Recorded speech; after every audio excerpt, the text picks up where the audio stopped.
프랑스를 여행 중인 외국인이 성당에서 결혼식을 구경하다가 옆에 있는 사람에게 물었습니다.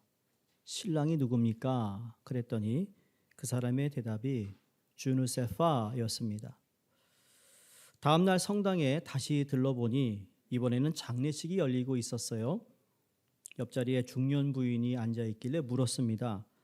누구 장례식인가요? 그랬더니 주네세파라고 또 그랬어요. 외국인은 혀를 차며 가엾다는 듯이 아니 결혼한 지 하루 만에 이렇게 죽다니. 근데 주누세파는 불어로 모른다입니다. 모른다. I don't know. 누구 결혼식이에요? I don't know. 누구 장례식이에요? I don't know였어요. 미군 여행객이 불어를 몰라서 의사소통이 안 되어서 부끄러움을 당했던 것처럼 그리스도인이 감사의 언어를 모르면 이 역시 주누세파가 된다는 겁니다. 오늘은 추수감사주일입니다.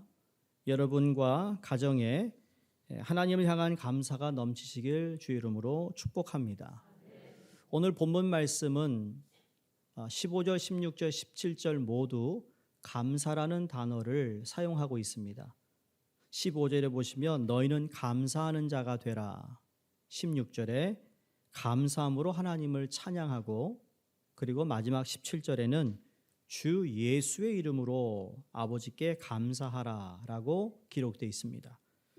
이 감사라는 말은 히브리어로 야다라는 원어에서 왔습니다. 그 야다는 감사를 드린다, 하나님을 안다 또는 하나님께 감사드린다는 뜻입니다. 헬라어에서도 이 감사라는 단어를 유크리스타라고 발음하는데 이 어원은 오늘날 이 성찬식을 성당에서 이야기할 때 유크리스트 해서 감사가 예수 그리스도의 몸과 피를 우리가 떼어서 그분께 구원에 대한 감사를 드리는 의미에서 그래서 성찬식이라는 것이 감사라는 의미가 담겨져 있다라는 거죠. 그러니까 하나님께 우리가 축복하며 감사한다. 오늘 본문 말씀은 말씀드린 대로 감사가 핵심입니다. 왜 우리가 감사를 해야 되며 또 어떻게 감사를 해야 하는지 오늘 말씀을 통해서 여러분과 함께 그 감사의 의미를 찾기를 원하는데 첫 번째로 오늘 15절에서 감사하는 자가 되라라고 말씀하고 있습니다. 감사하는 자. 여러분 감사할 일이 있을 때 감사를 하라는 것이 아니고요. 감사한 자가 되면 어느 우리의 삶 가운데서도 그것이 크든 작든 우리는 감사할 수 있게 된다는 것입니다. 여러분 이거 감사하는 사람이 된다는 건 나의 존재가 어떠한 존재임을 알게 되는 겁니다. 소위 being이에요. being. 셰익스피어의 햄릿에 to be or not to be라는 유명한 철학적인 질문을 합니다. 내가 누구인가? 내 존재가 무엇인가에 대한 것이죠. 많은 경우 우리가 감사하면 감사할 만한 일을 통해 또는 감사할 만한 사건을 통해 더 나아가서는 감사할 어떤 행적을 떠오르게 하는데 내게 좋은 일이 생겨서 감사하는 것 그건 당연한 것입니다. 여러분 우리가 사람이라면 인간이라면 내게 주어진 것에 대한 감사 당연한 것이죠. 그런데 여러분 그 감사가 솔직히 오래가지 못합니다. 한 달 전에 있었던 어떤 일 통해 여러분이 그때 감사했는데 지금도 동일한 감사의 마음을 가지고 계시던가요? 아니요. 참 드뭅니다. 그렇지 않습니다. 내가 과거에 누구의 은혜를 받았는데 그 은혜를 통해 내가 정말 살 길이 열렸어요. 그런데 그때 정말 감사하는 마음이 있는데 지금도 동일한 감사의 마음을 가질 수 있을까? 참 어렵습니다. 말처럼 쉽지가 않아요. 아마 저희 모두 그러한 경험들이 다 있다고 생각이 되는데 오히려 감사하는 사람이 될 때요. 감사는 지속될 수 있습니다. 소위 conditional thanks가 있고 unconditional thanks가 있는 거예요. 조건적인 감사. 우린 조건적인 감사가 참 많아요. 그런데 감사하는 자가 되면 조건 없이 감사할 수 있다라는 거예요. 지금 성경에 그걸 말씀하고 있어요. 그런데 무조건 감사라고 말씀하는 것이 아니라 오늘 15절을 자세히 보시면 그리스도의 평강이 너희 마음을 주장하게 하라. 평강을 위하여 너희가 한 몸으로 부르심을 받았다 그랬습니다.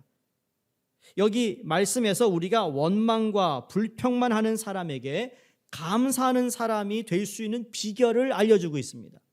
지금까지 저희가 조건적인 감사를 했다면 대신 오늘 말씀이 그대로 우리의 삶에 이루어지기 위해 내가 앞으로 감사하는 자가 돼야지라는 마음만 먹어서 되는 것이 아니라 그 감사하는 자가 되기 위하여 성경에서는 그 비밀을 우리에게 알려주시는데 그것이 무엇인가? 바로 무엇이 우리의 마음을 주장하는가에 따라서 우리가 감사할 수도 있고 아니면 불평, 원망할 수도 있는 거예요. 여러분, 무엇이 내 마음을 주장하는가? 여러분이 염려, 근심, 걱정이 여러분 마음을 가득 채워 있으면 여러분 솔직히 감사가 힘들어요. 인생을 살아가며 가족을 생각하며 내 앞날을 생각하며 여러분 염려 안 하는 사람 없습니다. 그럼에도 불구하고 그리스도의 평강이 내 마음을 주장하는 순간 내 마음을 가득 채울 때 우리는 염려 가운데도 감사할 수 있는 것입니다. 욕심, 인간이 욕심이 왜 없겠습니까? 지난주에도 우리가 이제 양육반 13개월 시작했는데 무엇이 가장 마음에 이런 질문을 제가 했더니 반 이상이 물질이더라고요. 당연한 거예요. 내가 그러잖아요. 돈 싫어하는 사람이 있냐고. 돈 싫어하는 사람이 있냐고요. 아, 나 별로 관심 없습니다. 그런 거짓말이 어딨어. 예? 먹고 사는데 다 필요한 거예요. 그런데 그럼에도 불구하고 그러한 욕심이 있음에도 불구하고 하나님께 감사할 수 있는 자가 되는 거예요. 만약에 시기와 질투와 악한 마음이 내 마음을 주장하고 있다면 여러분 거기서는 감사를 찾아볼 수 없어요. 그렇다고 해서 포기하는 것이 아니라 그럼에도 불구하고 감사하는 자가 되기를 소원하셔야 되는 것이죠. 왜? 그리스도의 평강이 우리 마음을 주장하고 있다고 오늘 성경이 선언하고 있습니다.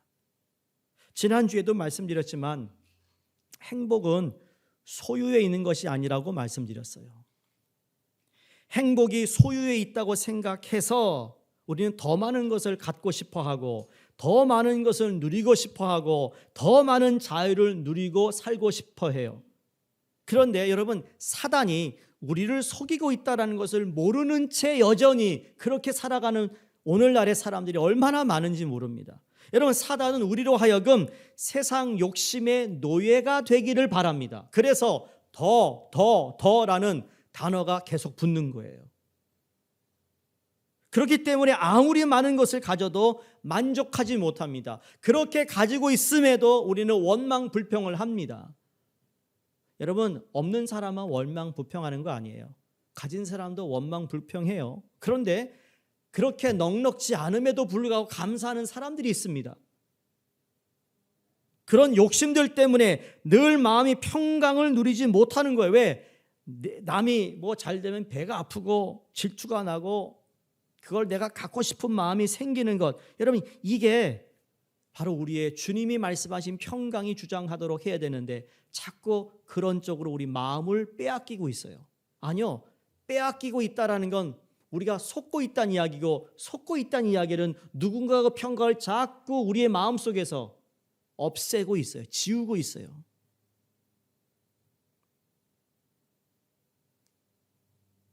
그리스도께서 우리의 마음에 들어오셔서 사단의 속임수로 세상 욕심의 노예로 살아가던 저희를 자유케 해주심을 믿습니다. 그게 구원입니다. 그게 복음이에요. 해방이 되고 진정한 자유를 누리는 저와 여러분이 되었다는 말씀이죠. 그리스도께서 내 마음에 오신 이후부터 우리의 신분이 변했습니다. 어떻게 변했는가? 이제 하나님의 자녀여 영원한 천국 백성으로 신분이 바뀌었어요. 그 말은 나의 가치와 목적과 내 삶의 행복이라는 것이 이 땅에 있는 것이 아니라 하나님의 말씀과 하나님의 나라와 그 나라의 소망을 둘 때 우리에게 주어지는 것임을 우리가 깨달았다는 이야기예요. 그래서 우리는 turn back이에요. return이라는 거죠. 돌아섰다라는 거예요. 내가 내 마음대로 가던 그 길에서 내가 등을 돌려 이제 예수님을 통하여 새로운 삶을 살게 된 그분을 우리가 쫓아가고 그분의 인도하심을 받는 삶으로 변했다는 이야기죠. 그럼에도 불구하고 우리는 이 땅을 밟고 살기에 욕심이라는 것이 여전히 있을 수 있고 원망도 있고 걱정, 근심도 있지만 그럼에도 불구하고 내 중심에는 이 예수 그리스도가 말씀하신 평강이 나를 주장하도록 애써야 된다는 거예요. 은혜를 구해야 된다는 거예요. 그래서 더 이상 이 세상 사람들의 행복을 부러워하지 않습니다. 그리고 이 평강이 없는 사람을 불쌍히 여기며 우리가 전도하는 것이고 그 사람에게 우리가 예수 그리스도를 전해야 할 사명이 우리에게 다 있는 거예요. 여러분의 가족이 될 수 있고 여러분의 형제가 될 수 있고 여러분의 절친이 될 수 있고 여러분 주위에 있는 지인이 될 수 있는 거죠. 그거를 우리가 외면한 채 계속 여러분 우리가 우리 옆에 이런 선한 영향력을 줄 수 있는 긍정적인 말을 할 수 있는 사람들을 옆에 두는 것이 복된 사람이에요. 정말 그래요. 미국이니까 그런 거 없어 너무 다행이에요. 한국은 연말 되면 또 무슨 모임이 있죠? 제일 흔한 거, 제일 언프로덕티브한 거, 영양가 없는 게 뭔지 아세요? 동창 모임이에요. 동창 모임 갔다 오면 열받아. 동창 모임 갔다 오면 너무 열등감이 있어. 그렇죠? 뭐부터 시작할까요? 자식부터 시작해. 응? 다른 건 다 참겠어. 근데 자녀들이 비교될 때 가장 속상하대요. 거기 가면 세상 것으로 얼마나 그냥 내가 화살을 맞고 오는지 그럴 바에 안 가는 게 낫다니까요. 안 가는 게. 제가 별로 안 좋아하는 것들이 그런 모임이에요. 근데 목회자도 그런 모임을 자꾸 가지려고 그래요. 어느 지역 출신 목회자. 아버지, 내가 정말 기도가 나와. 사랑하는 성도님들, 내 마음이 무엇으로 채워져 있는가? 근데 보세요. 죽을 수밖에 없는 우리를 살리시고 영원한 생명을 주셨기 때문에 그 이후로 우리가 사는 삶은 덤으로 사는 거예요. 죽을 수밖에 없는 우리를 살리셔서 영원한 생명을 허락하시고 천국 백성이 되게 하신 것만을 생각해도 우리는 너무 감사한 일인데 그 이후에 우리에게 주어지는 그것이 크든 작든 그건 다 우리에게 덤으로 주신 것, 보너스로 주신 거라는 거예요. 여기 어디 가니까 매달 마지막 30일에 뭐 해요? 1+1 해요.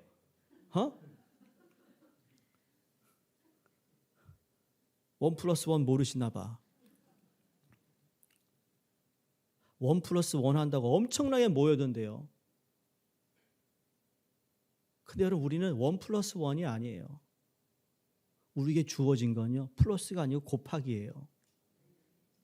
무한으로 주시는 아주 작은 일에도 감사할 수 있는 사람. 그러면 큰 불행이 온다 해도 감사할 수 있는 사람은 바로 그리스도를 모시고 살아가는 여러분과 저라는 사실입니다. 이유는 뭐라고요? 그리스도께서 주시는 평강이 우리 마음을 주장하게 하시기 때문에 그 평강이 우리를 감사하는 사람으로 바꾸기 때문에 그리스도의 평강이 여러분의 마음속에 가득하기를 주의 이름으로 축원합니다. 세계 2차 대전 후에 독일이 패망한 나라였어요. 학교에서 점심을 먹지 못하는 아이들이 그렇게 많았다고 합니다. 어느 시골 작은 학교에서 있었던 일인데 학교에 점심을 못 먹는 아이들이 20명 가량이 되었는데 여러분 그 20명이 다 학교 학생들이에요. 그 마을에 살고 있는 어느 한 부자 할아버지가 점심때가 되면 이 20명의 아이들이 점심을 못 먹는 걸 알고는 빵을 만들어 그리고 아이들에게 나눠 주었다는 겁니다.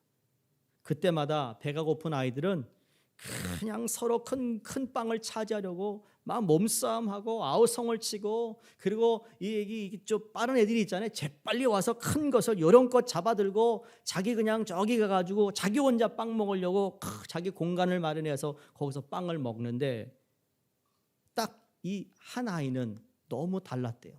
그 아이의 이름이 그레첸이라는 아이입니다. 이 아이는 먼저 집어가지 않았대요. 조용히 할아버지 뒤에서 기다리다가 남아있는 가장 작은 빵이겠죠. 그냥 하나 남은 그 빵을 겨우 하나 받아가지고는 그 할아버지에게, 할아버지 먹을 거 주셔서 감사합니다, 이렇게 인사하고는 갔다라는 겁니다. 이런 일이 매일 반복되었대요. 그레첸은 다른 아이들이 작다고 집어가지 않은 빵을 항상 먹었어요. 고른 것이 아니라 남아있는 빵을 먹은 거예요. 보잘것없는 빵이었어요. 그 빵을 들고 그 아이는 매일 그 할아버지에게 감사합니다, 잘 먹겠습니다 라는 겁니다. 그날도 집에서 점심을 굶고 있는 어머니가 생각나 그 빵을 들고는 집으로 갔다고 합니다. 집에 가서 그 어머니가 이제 아들과 나눠 먹으려고 빵을 이렇게 확 열었더니 그 안에서 비싼 은화 6개가 나온 거예요. 어머니가 아들을 이렇게 부릅니다. 그레첸아, 이 돈 말이야 우리 것이 아닌 것 같아. 할아버지가 빵을 굽다가 은화 6개가 떨어져서 이 빵에 들어간 것 같은데 빨리 이거 할아버지에게 돌려드려라. 갔다 와라. 그지 아이가 이 은화 6개를 들고 할아버지의 집을 찾아갑니다. 찾아가서 할아버지에게, 할아버지 이 빵에서 은화 6개가 나왔는데 할아버지 돌려드리라고 해서 왔어요. 그랬더니 할아버지 이렇게 말하대요. 이 은화는 내 것이 틀림없다. 나는 20명 아이들 중에 감사할 줄 아는 내게 선물을 주려고 일부러 넣은 것이니 하나님이 감사할 줄 아는 내게 주시는 보상이라고 생각하고 받으라 그랬대요. 여러분, 감사하는 사람에게 하나님은 언제나 넘치는 은혜를 주신다는 거예요. 이게 매번 감사했어요. 작은 빵 하나 얻어가지고 감사했던 그레첸이 결국은 때가 되니까 하나님께서 베풀어 주신 큰 감사의 조건을 허락하시더라는 거예요. 이게 조건 없는 감사에 아주 우리에게 필요한 말씀이라고 생각해요. 이게 메시지예요. 여러분, 자녀를 위해서 기도했어요. 감사하죠. 여러분이 어떤 직장과 사업을 기도해서 하나님 주신 거 있습니다. 여러분, 그건 우리가 정말 필요로 할 때 우리가 하나님께 주셨을 때 감사하는 건데, 그것 말고 내 숨, 내 호흡, 내 삶, 나에게 주신 작은 것에 대해 여러분 매일매일 감사할 수 있는 자가 되시기를 주 이름으로 축원합니다. 이게 감사하는 자의 모습이에요. 두 번째, 오늘 성경에서는 감사함으로 하나님을 찬양하라 말씀합니다. 16절에 찬송과 신령한 노래를 부르며 마음의 감사함으로 하나님을 찬양하라 그랬습니다. 우리가 하나님께 감사를 드리는 방법이 참 여러 가지가 있어요. 하나님을 위해, 나라를 위해서 헌신하는 것도 감사로 드리는 것이고, 우리가 예물을 드리는 것도 감사인데, 그런 감사들 중에서 가장 하나님께서 기뻐 받으시는 감사가 뭔가 했더니 하나님을 찬송하는 것이더라고요. 뭐 한다고요? 찬송. 물론 우리가 개인적으로 개인 시간에 집안 청소하면서 뭐 하면서 우리가 흥얼거리며 노래 부르는 게 있잖아요. 흥얼거리며 여러분 무슨 노래를 가장 많이 부르시나요? 세상 가요? 한동안 팬데믹 때는 그렇게 트로트가 인기더니 그 봐요, 환불 갔어 트로트도. 오래 못 간다고요. 유행은. 유행 오래 가는 거 보셨어요? 여러분 옷을 보면 알아요. 벌써 유행이 달라졌어. 2, 3년 전에 입었던 옷을 안 입으세요. 특히 여자분들은 더더욱. 왜? 유행이니까. 오늘 이게 제일 멋진 옷 입고 나왔잖아요. 몇 년 지나 보세요. 저도 안 입어. 왜? 유행이 아니거든. 한국 갔더니 얼마나 빠른지 몰라요. 어느 때는 막 그냥 딱 달라붙는 것만 입더니 이제는 또 얼마나 또 나팔바지 같은 걸 입고 다니질 않나. 이 자켓도 말이야 얼마나 큰 걸 입고 다니지. 그래서 그래서 중간이 좋구나. 너무 슬림도 아니고 너무 큰 것도 아닌 딱 중간 것만 사면 평생 입겠다. 제 생각이에요, 제 생각. 찬송. 개인적으로 그런 감사 찬송을 할 수 있는데, 여러분 오늘 성경에서 이야기하는 이걸 잘 보시면 예배를 통해 하나님의 말씀을 듣고 그 말씀에 화답하여 부르는 찬송이야말로 너무나 값진 감사라고 성경이 기록합니다. 16절을 다시 보시면 이렇게 말씀하죠. 그리스도의 말씀이 너희 속에 풍성히 거하여. 즉 하나님의 말씀인 성경 말씀 한 절 한 절이 다 하나님의 말씀이기 때문에 그 모든 성경의 말씀들이 우리 마음에 풍성하게 거할 때 여러분 우리는 저절로 찬송의 감사를 드릴 수 있게 되더라는 거예요. 사람들마다 각각 좋아하는 말씀들이 다 다릅니다. 생활고로 고생하시는 분들이 좋아할 말씀이 있어요. 병들어서 고통당하는 사람들이 들으면 좋아할 말씀도 있고요. 윤리도덕을 좋아하는 분들이 들으면 좋아하는 말씀도 있고요. 이 세상에 정말 성공적인 삶을 살기 위하여 좋아하는 성경 구절이 또 있기도 합니다. 그런데 예수님께서 이 세상에 오셔서 우리의 필요를 채우시는 분이기도 하지만, 다시 말해 육신적인 어떤 문제를 해결해 주시는 것도 분명히 있어요. 근데 그것보다 더 중요한 건 영원히 잘됨 같이 그것이 달리게 생명의 떡을 주시기 위해 이 세상에 오셨다라는 사실을 잊어서는 안 된다는 겁니다. 우리의 필요를 위해 기도하고 하나님께서 채워주신 것 감사하는 것도 필요하지만, 그것보다 더 중요한 것은 하나님의 말씀을 통하여서 내게 주어진 은혜로 감사할 때 여러분 우리의 입술에서, 우리의 마음속에서 하나님을 찬송하게 되는 줄로 믿습니다.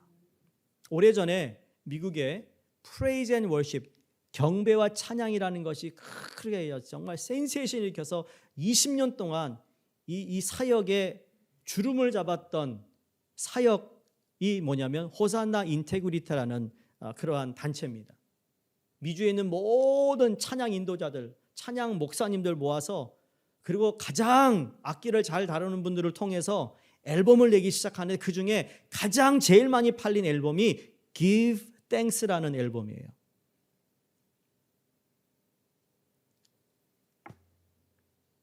내가 약할 때 강함되고, 그렇죠? 가난할 때 부욕케 하신 그 가사 아시잖아요? 그 찬양. 그 찬양이 그 앨범에 실렸어요. 근데 이 Give Thanks 앨범이 제일 많이 팔린 이유는 딱 한 가지였습니다. 바로 감사라는 주제였어요. 특히 병원에서 입원하고 있는 많은 병자들, 그분들에게 Give Thanks 앨범을 주어가지고 그분들이 소망을 찾고 치유가 되고 회복되는 간증들이 제일 많았기 때문이에요. 무엇 때문에요? 감사의 찬송이 그렇다라는 거예요. 감사의 찬양은 기적을 보게 해요. 우리가 잘 아는 사도 바울이 원래는 아시아로 복음을 전하러 나가려고 하는데 성령이 꿈의 환상에 나타납니다. 그러면서 아시아 가는 것을 막고 마게도냐 사람 환상을 보여주면서 마게도냐인이 바울에게 이리로 오라라고 그 환상을 보게 됩니다. 그리고는 자기의 의지를 꺾고 성령의 인도하심에 순종하는 사도 바울의 이야기를 잘 아실 겁니다. 여러분, 사도 바울이 자기의 의지를 꺾었다라는 거, 이거 대단한 겁니다. 결단입니다. 여러분, 고집 센 사람이 이 자기의 고집을 꺾고 하나님 말씀에 순종한다는 거 쉬운 일 아닌데, 꺾었다라는 자체가 너무너무 귀한 겁니다. 여러분, 우리의 생각이 있어요. 우리의 의지가 있어요. 우리의 계획이 있어요. 그런데 하나님의 말씀을 통하여 그것이 아니고 다른 길로 가려 했을 때 내가 그것을 꺾는다는 거, 여러분 꺾을 수 있는 사람이 되기 바랍니다. 꺾어야 순종의 경험합니다. 하나님을 만나는 거예요. 그 사도 바울이 그래서 어디로 가죠? 빌립보로 가요. 빌립보로 가서 복음을 전하는데 무슨 일이 있습니까? 귀신 들린 소녀가 있었는데 여러 주인들이 이 소녀를 통하여 돈을 벌기 시작합니다. 너무너무 불쌍해서 이 사도 바울이 예수 그리스도 이름으로 귀신을 쫓아냈어요. 쫓아냈더니 더 이상 돈벌이를 할 수 없는 주인들이 어떻게 합니까? 사도 바울과 실라를 구타하고 그 다음에 경찰에 보고해서 감옥에 갑니다. 우리가 잘 아는 빌립보에 갔을 때 바울과 실라가 감옥에서 뭘 했다고 그러죠? 기도와 찬송을 했습니다. 솔직히 사도 바울은 감옥 가서 100% 원망 불평해도 누가 뭐라 할 사람 없어요. 왜? 자기 의지까지 꺾어 빌립보로 가서 하늘의 복음을 전했는데 그 복음을 전해서 귀신 들린 소녀를 불쌍해서 그 귀신도 쫓아냈는데 아니 이게 무슨 말입니까? 여러분 우리가 그런 일을 당할 수 있어요. 하나님 일을 할 때 충분히 그런 일이 일어날 수 있다고요. 여러분 근데 내가 어떻게 반응하느냐 기억하세요?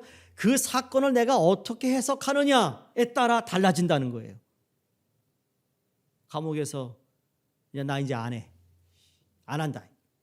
그럴 수도 있어요. 그렇죠 우리? 여러분도 안 해. 내가 이러려고 한 줄 알아? 안 하면 참 안 할 수 있어요. 안 할 수 있는데 근데 그걸 어떻게 반응하고 해석했느냐에 따라 사도 바울과 실라가 하나님께 기도와 찬송을 올렸더니 어떤 일이 일어납니까? 땅이 흔들립니다. 그들을 묶고 있던 쇠사슬이 풀렸어요. 그리고 옥문이 열렸어요. 할렐루야. 무엇이? 찬송이. 우리 옛날 주일학교에서 배운 찬양 아세요?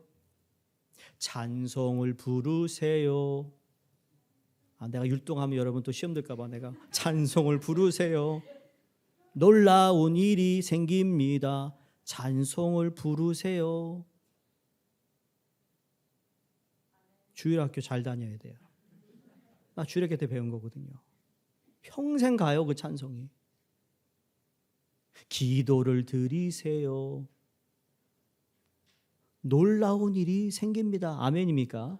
찬송을 부르면 놀라운 일이 생겨요. 기적이 일어난다고요. 거기 툭 그냥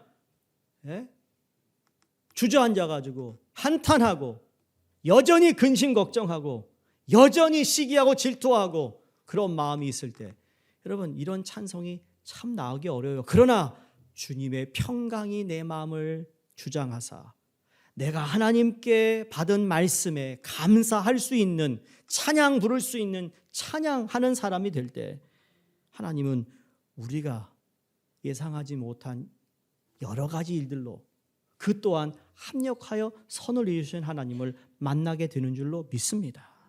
마지막 세 번째, 주의 이름으로 감사하라고 말씀합니다. 17절에 무엇을 하든지 말에나 일에나 다 주 예수의 이름으로 하고 그를 힘입어 하나님 아버지께 감사하라.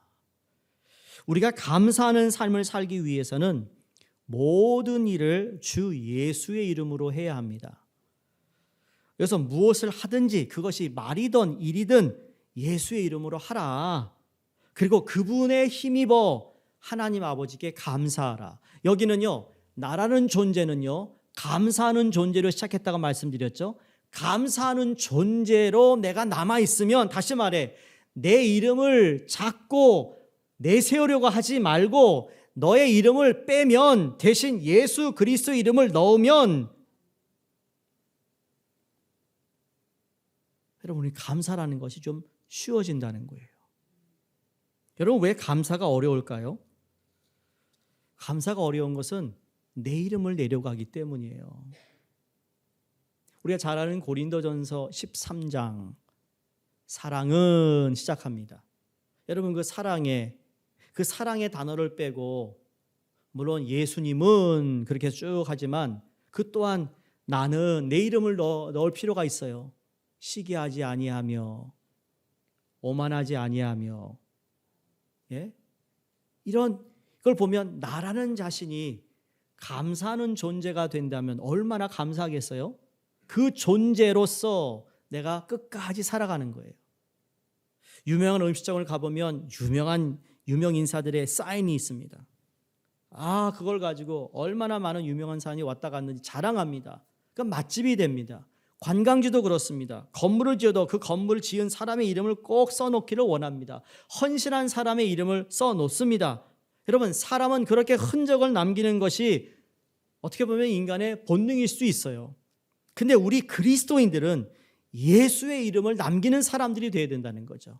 우리 그리스도인들은 예수 그리스도의 흔적을 남겨야 된다는 거예요. 우리가 하나님께 감사하지 못하는 이유 중에 가장 큰 것이 바로 내가 수고했다, 내가 했었다. 그래서 그거에 대한 결과가 바로 나를 향한 감사가 되기를 원하는데, 아니요, 그렇지 않습니다. 왜 그런지 아세요? 사도 바울이 우리에게 이렇게 얘기합니다. 데살로니가후서 2장 13절에 주의 사랑하시는 형제들아, 우리가 항상 너희를 위하여 마땅히 하나님께 감사할 것은 하나님이 처음부터 너희를 택하사 성령의 거룩하게 하심과 진리를 믿음으로 구원을 얻게 하심이니라. 정말 감사할 것은 처음부터 하나님이 너를 택했고 너를 성령의 이름으로 거룩하게 하셨고 그리고 믿음으로 구원 얻게 하였다. 여러분, 이거 말고 우리가 무엇을 더 요구할 수 있겠어요? 이게 바로 구원의 역사고 하나님의 사랑을 우리가 경험한 사람으로서 우리가 한 것은 아무것도 없다라는 거예요. 사실 그래요. 내가 열심히 일했고 열심히 살아왔지만 여러분, 하나님이 우리의 육신에 뭐 하나만 딱 하나 틀어져도 우리는 재구실을 못해요. 재구실 못한다고요. 우리는 팬데믹이라는 이 코비드-19을 통해 뼈저리게 우리가 경험했어요. 눈에 보이지 않는 바이러스. 그렇게 열악한 인간이라는 거죠. 근데 하나님 우리를 택하셔서 하나님의 자녀 삼아주시고 우리를 보호하시고 함께 하시고 앞으로도 동일한 하나님의 은혜를 우리는 받고 살아갈 사람이란 이 자체가 얼마나 감사하냐고요. 내가 잘해서 한 거 아니에요. 내가 마스크를 너무 잘 쓰고 다녀가지고 한 번도 코로나 안 걸렸다. 아니요. 여러분, 그 이전에 하나님이 보호하사 나에게 은혜를 베푸셨다라는 감사가 있어야 될 줄 믿습니다. 형편이 어떠하든지 넘치는 감사의 신앙으로 무장하시길 바랍니다.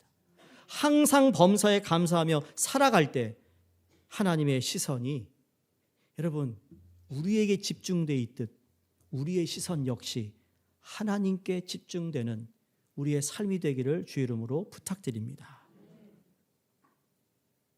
감사하면 달라지는 것들이라는 책이 있습니다. 영어 책인데 The Gratitude Diary라는 책인데요. 제니스 캐플린이라는 분이 쓴 책입니다. 한 2019년에 아마존에서 종합 베스트셀러로 오른 책이기도 합니다. 저자가 1년 동안 감사 얘기를 쓰면서 체험하고 변화된 것을 이 책에 기록한 내용인데요. 이분이 하루를 마감하며 틈날 때마다 순간순간 감사하는 마음을 기록했다고 합니다. 그런데 이런 놀라운 체험을 이분이 했어요. 첫 번째, 감사했더니 부부가 행복해지더라. 두 번째, 감사했더니 자녀와의 관계가 행복해지더라. 세 번째, 감사했더니 몸과 마음이 달라지더라. 감사했더니 역경을 희망으로 만들더라. 감사했더니 눈앞에 있는 시련을 극복할 수 있는 더 넓은 시야가 보이더라. 감사했더니 소유욕을 벗어나 경험에서 비롯되는 즐거움을 누리게 되더라. 감사했더니 갖지 못하여 갖고 싶은 어떤 시기와 질투의 늪에서 벗어날 수 있더라. 감사했더니 소소한 일상의 행복을 누릴 수 있어 진정한 삶의 행복을 일상에서 발견하게 되더라. 이게 감사의 능력이에요. 말씀을 마치면서 여러분에게 선물을 드리며 여러분 우리도 한번 실천했으면 하는 마음이 있습니다. 뭔가 하면 여러분 예배 마치고 나가시면서 여러분이 감사 메모장을 다 하나씩 드립니다. 무료입니다. 그래서 오늘 받으셔서 12월 말까지 한 달간 매일매일 감사할 것을 한 장 한 장 써 가시면 좋겠다는 생각을 해봅니다. 일부러 작은 거 했어요. 가지고 다니시라고. 핸드폰이 있는데 왜 굳이 이걸 드릴까? 여러분, 핸드폰이 우리에게 필요하지만 감사라는 건 적어보는 거예요. 저는 펜 끝에 성령의 역사가 있다고 좀 믿어요.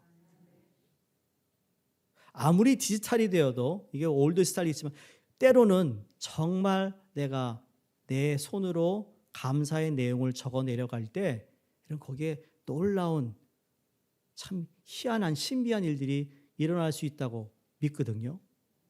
근데 여러분, 급하다고 메모지로 쓰면 안 돼요. 또 한 가지,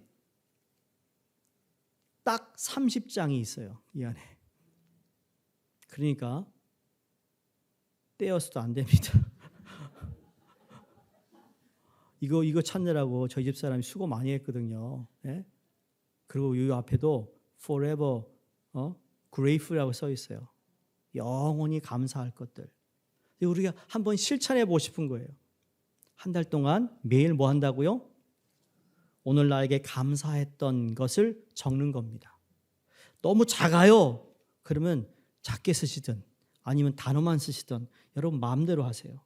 중요한 것, 한번 한 달 동안 감사해서 이 감사를 통해 이러한 아름다운 결실을 하나님 주셨다면 여러분 2023년 1월 달 시작될 때는요, 여러분이 직접 사서 감사의 일장을 하시면 좋겠다는 생각이 들며 그 감사에 대한 놀라운 하나님의 역사하심을 여러분이 간증하시고 목장에서 나누시고 또 저에게도 이메일 주셔서 감사했던 이런 일이 벌어졌어요라는 간증이 있기를 간절히 바랍니다. 중요한 건 감사하는 자가 되자. 감사로 찬양하자. 그리고 주의 이름으로 감사하자입니다. 잊지 마시고 오늘 추수감사절 이후로 더 많은 감사의 풍성한 열매가 우리 가운데 있기를 주의 이름으로 축원드립니다.